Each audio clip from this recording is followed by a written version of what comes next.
So I was thinking about this idea of a tech stack and how it all works together when I realized we need that for sales as well. We need a sales stack. So what is a sales stack? Well, the sales stack that we've been using with our clients over the past year or so consists of 4 elements that just happens to make the acronym PAST. P-A-S-T. Put that coffee down. I'm not here to waste your time, okay? I certainly hope you're not here to waste mine. So I'm gonna keep this short. Helen, we're both in sales. Let me tell you why I suck as a salesman. Most valuable commodity I know of is information. Wouldn't you agree? Coffee's for closers only. Well, hello there, friends. Welcome back to the Behind Your Back podcast, the construction-focused podcast where we help you sell more, faster, at higher margins, and have more fun doing it. I'd like to thank our presenting sponsor, Capital One Trade Credit. If you ever thought about, if you've ever dreamed about growing revenue, growing cash flow, while decreasing risk, well, you might be interested in the state-of-the-art digital platform that makes it easier for your customers to buy from you. That is on Capital One Trade Credit. How do you learn more?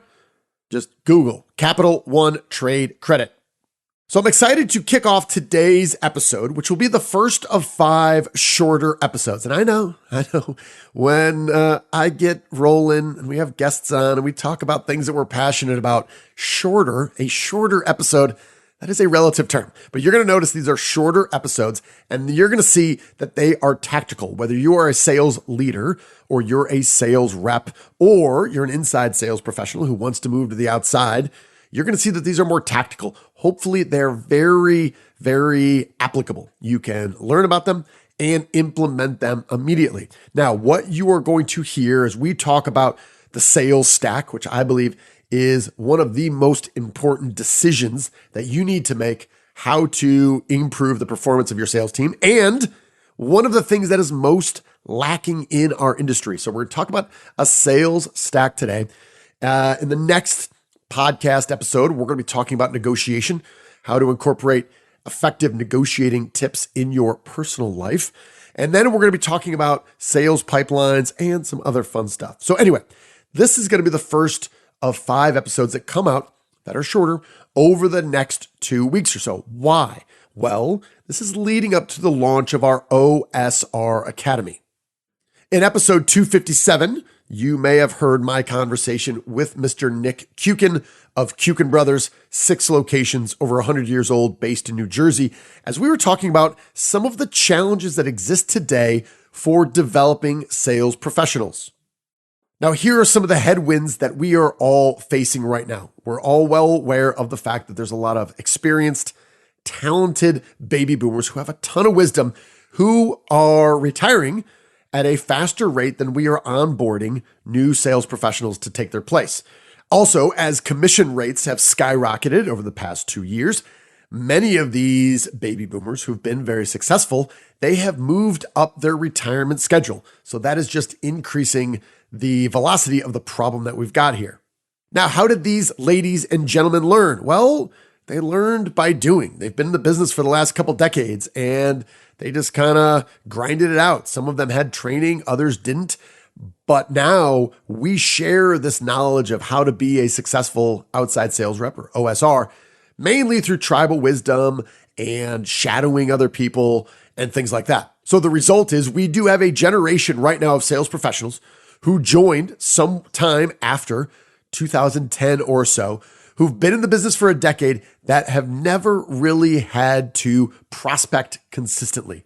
In the verbs selected by Mr. Mike Weinberg, they've never had to create, advance, and close their own opportunities. Every year has been slightly better than the one before it, and I don't think it's going to happen this year, but on a long enough timeline, it's a cyclical industry, and we will have a softening. We're going to have a recession, and there will absolutely be the need for some very proactive, intelligent prospecting activities and efforts. And unfortunately for you, fortunately for your competition, many of the individuals on your team are not prepared for that. And if we're being honest about how we develop sales professionals today, a lot of it is there's the truck, There's the gas card. There's the laptop. You, my friend, now can just go get her done. That's what we do. Or we use the hired gun mentality. We hire one of the competition's sales guys and we fictitiously believe that he's going to bring over 90% of his customers. He doesn't. And then what he does bring is a lot of his own bad habits. And we would often kind of joke about sales professionals that were struggling, that they would be quote unquote, quote and hope sales professionals, right? They're just quoting business everywhere, doing takeoffs, throwing out numbers, and hope some of them land. And I would say it's not fair to call the sales rep a quote and hope sales rep when the leaders that put him in that position were using the strategy of promote and hope. We promote him, we put him out there, and knock on wood, a couple years later, we see this individual's doing good. There's a better way. And working with Nick Kukin and some other clients of ours over the last couple of years, we hope the OSR Academy is some version of that answer to it. And our hope is we can say, hey, you handle the product knowledge, you handle the PK, we're going to handle everything else. We're going to focus on the 4 fundamentals of time management, pipeline management, goal setting, and prospecting, but we're going to cover a whole host of other stuff. That is developing an intelligent sales story, recognizing and planning for objections, hoping for objections. We're going to talk about developing strategic questions, and this is all going to happen over 15 months. Now, our tagline here is selling confidence. And the equation that we come back to over and over again is when you have confidence and you have discipline, the outcomes are predictable. When you have confidence and discipline, the outcomes are predictable. What are those? It's increased accountability and increased results. So with that mindset, we tried to gather the best board of advisors that we could come up with. So we have builders, we have some commercial builders, we have some developers who will be involved in the training. We also have some excellent sales leaders from around the country that have been contributing and evaluating our content and guiding it forward, obviously including Nick Kukin. We had David Fields, who's from Southwest Moldings and Novo. We have the legendary Bill Lee. We have Tim Rethlake of Hearth and Home Technologies, who I believe is one of the best sales minds that we have in the general construction industry.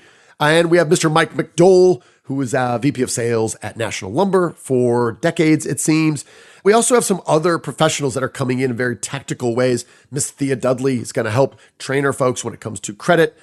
Aaron Plummer is going to handle marketing, and how we sync sales and marketing is so critical. She's going to help out with that. And then we also have folks like Dr. Ben Bigelow, who leads the construction management program at the University of Oklahoma. He has a background in home building, a passion in home building, and obviously a passion for teaching. So he's going to bring us some different elements there. So now I'd like to share one of the most important frameworks that we will be teaching to the students here. And I firmly believe whether or not the OSR Academy is a fit for you, this is a framework that will immediately help you think about your sales team better. There's a download I will refer to. You can download it for free. It's going to give you some ideas and examples and basically a blank checklist for you to build your own. And what I'm referring to is the sales stack. That's right, the sales stack. So where does this come from? Well, you may have heard this idea of a tech stack. Well, part of our OSR Academy and something that will be debuting here in the next 90 days is a new web application that we are calling the Simple Sales Pipeline. For years, we've been using an Excel document, and then we used Power BI. Every year, we would pour another couple $1,000s into this thing to make it better, make it simpler. Finally, it got to the point that we knew it worked, but we need to make it easier for sales reps to update and share their sales pipelines, not only with themselves to guide their actions over the next 30 days of each month, but also share with their sales leaders. So as we were developing this, I kept on hearing over and over from designers and developers like, well, what's your tech stack?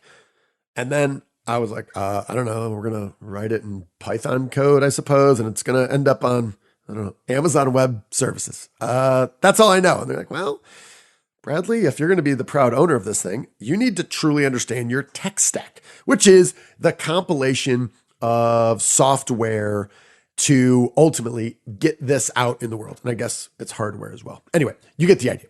It's what is this combination that is going to allow this thing to scale and be effective with one user and, 5,000.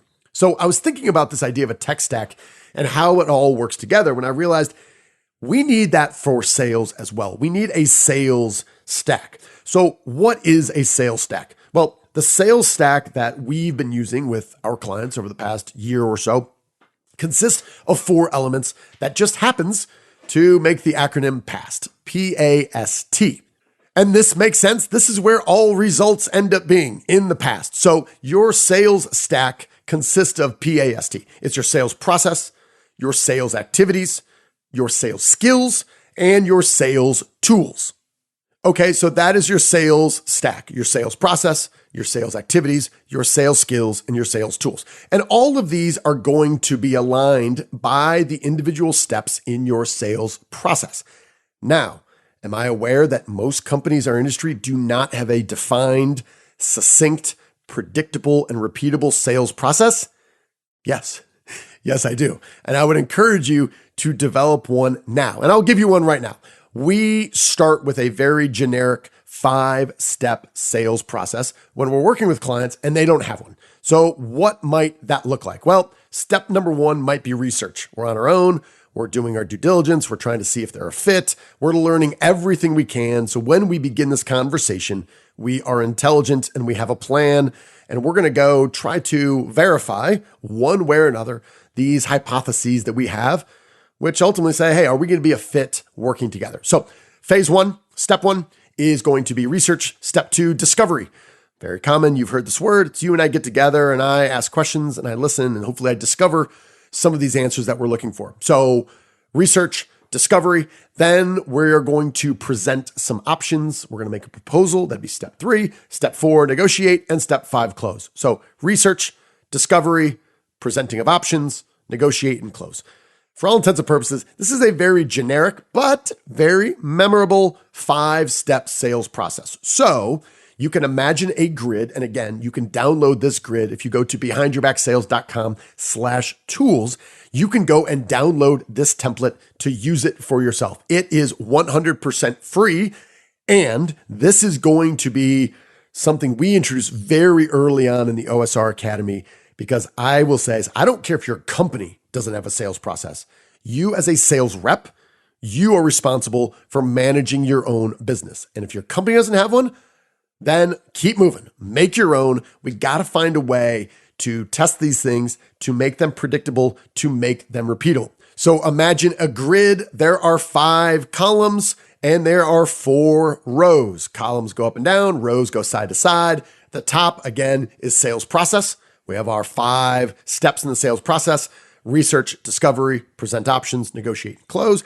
And then we have 3 open cells for each row below. Again, activities, sales skills, and sales tools. And as we think about the activities that must happen for each step, and then we have the skills that are required for each step, and then the tools that we use, oftentimes we find that some of these ideas and some of these tools come about very easily. And other times, we end up staring at a blank cell. Well, that's an idea. We need to make sure that we have activities that are specific. Obviously, the behaviors will support those activities. Then you have the skills, and then you have tools for each one of these 5 steps. And as you build this out vertically, you end up with your sales stack. So I will give you just a couple of examples here, and then you can download the PDF and take a look at it. But you can imagine under step 1, under research, one of the activities is going online, doing a Google search, visiting their website. This is a form of pre-call planning, right? So those are all going to be elements of the activities that fall under step 1 in your process, which is research. What are the skills that we need? Well, one of the skills is we need to think through and accurately identify who the decision maker is or might be for this. We don't want to negotiate or really speak to people who can only say no. That's somewhat obvious, but people often trip up with it. Now, what are some research tools that we need? Some of these are obvious: iPhone, iPad, laptop. Another tool, we have a pre-call planning template. Some other tools might be samples or credit forms or product catalogs. All of these are specific tools that we should have in our possession during research. Now, I would argue, and for the sake of not making this a 75-minute episode, the discovery, this is the first really important step when you're face-to-face, either virtually or in person. So the activities there would be either a customer or a prospect call, a customer or a prospect meeting, or a customer or prospect virtual meeting. So how do we handle that activity? What about gatekeeper engagement? Are we prepared for that activity when we call to talk to John and we end up talking to Jimmy? Jimmy's the gatekeeper and he doesn't want to let you get by to John. Another activity would be a job site visit. I can tell you, sometimes salespeople show up on a job site and they don't really have any idea what they're doing there. They're basically a tourist. Other people come in with a plan. They have questions. They have a template. This is an activity. So that would be an activity as well as a skill. Am I coming out to the job site for a specific reason and adding value?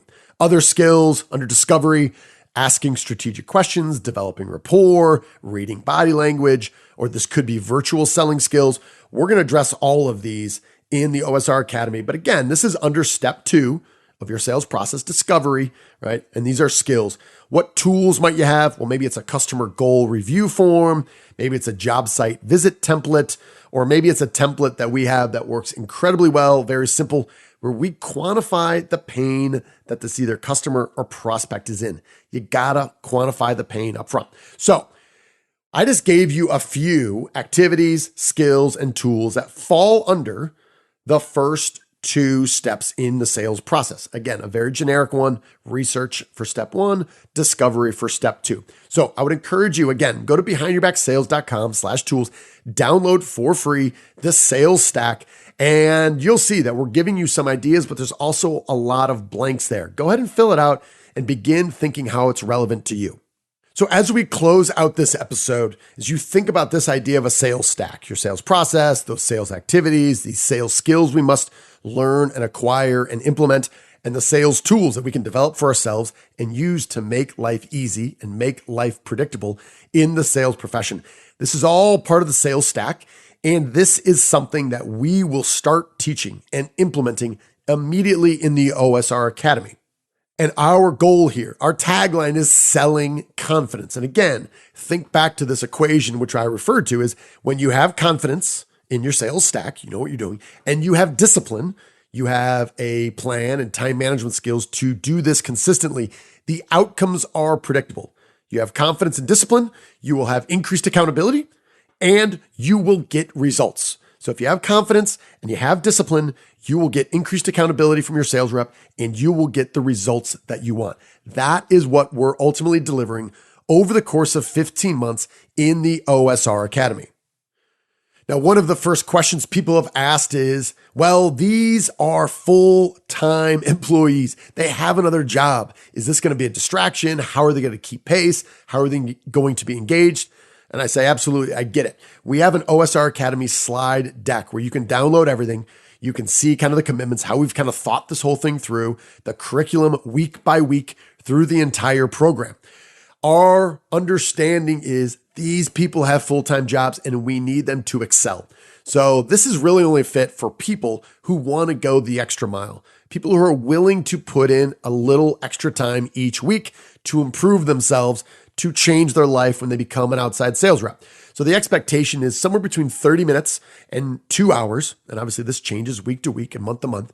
30 minutes and 2 hours will be the expected work required. And again, we're going to do a lot of project-based work. There's going to be 24 individuals in this program. We've already sold out more than 12. So we have 12 more seats for people from around the country. And a lot of this will be collaborative. So they're going to learn from the content, but they're also going to learn from their peers. So we're going to close out here. What's coming in the next episode is something that I firmly believe will help you in your personal life as well as your professional life. And it's about negotiation. I'm really passionate about negotiation. And I found most people in our industry have not been taught techniques or principles or mental models when it comes to negotiation.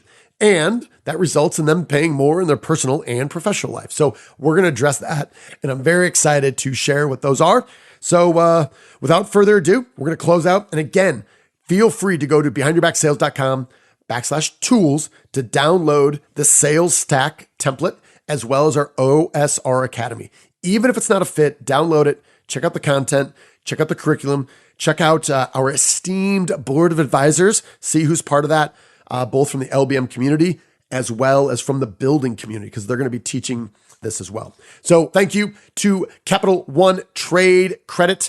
Appreciate their sponsorship. If you want to increase cash flow while decreasing risk, go check out Capital One Trade Credit. My friends, that's all we've got for you today. As always, thank you for listening.